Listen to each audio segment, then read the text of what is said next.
Hey everyone, it's Zach back with a new mortgage video. Hope you're all having a happy Monday. If this is your first time seeing one of my videos, welcome to my channel. If you're a returning viewer, welcome back, where I'll try to demystify all things mortgage related.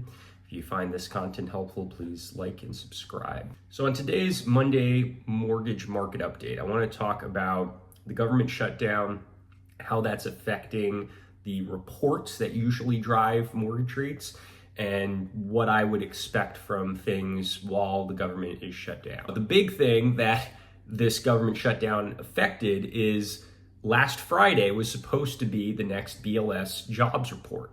If you've been following my channel since April, really, you'll know that's been the biggest driver of mortgage rates by far, and specifically the non-farm payrolls figure in the BLS jobs report, as unemployment rate has stayed pretty steady.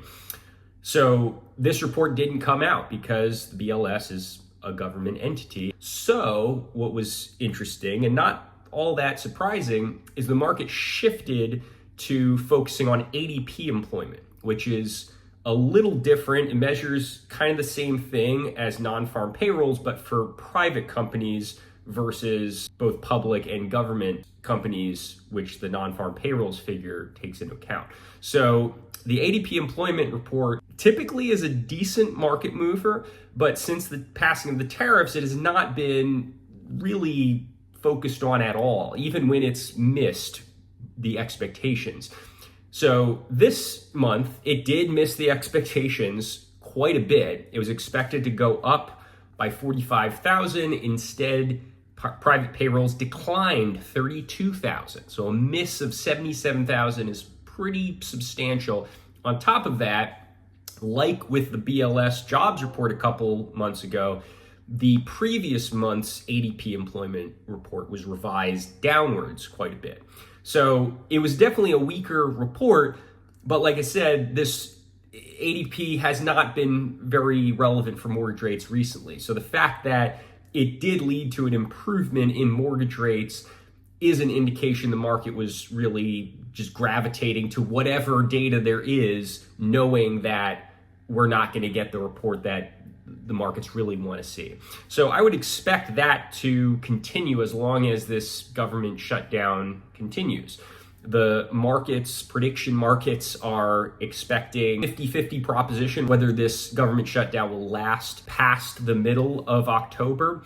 So it's kind of anyone's guess at this point. But looking forward, if it continues for a full month, we're going to get no initial jobless claims. We're going to get no inflation metrics, both the headline CPI, PCE, but also things like retail sales, PPI.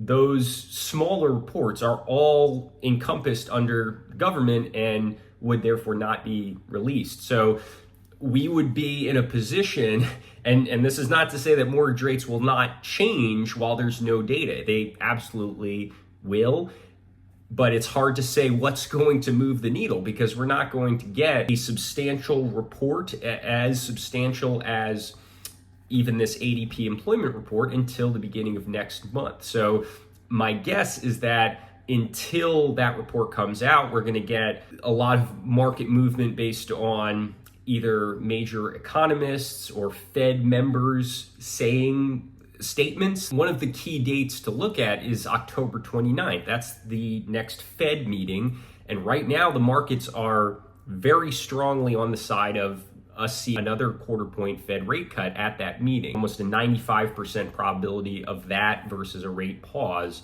as of today. So if there's no relevant data between now and that time, does that make the Fed want to pause rates? That would probably be a negative thing for mortgage rates if that were to happen.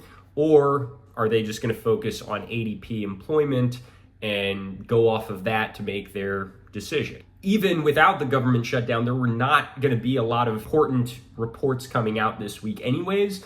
But what there are going to be is a lot of Fed members speaking, and we can very well get a little bit of a tell of what their processes are leading up to this meeting if we do not have an end to this government shutdown.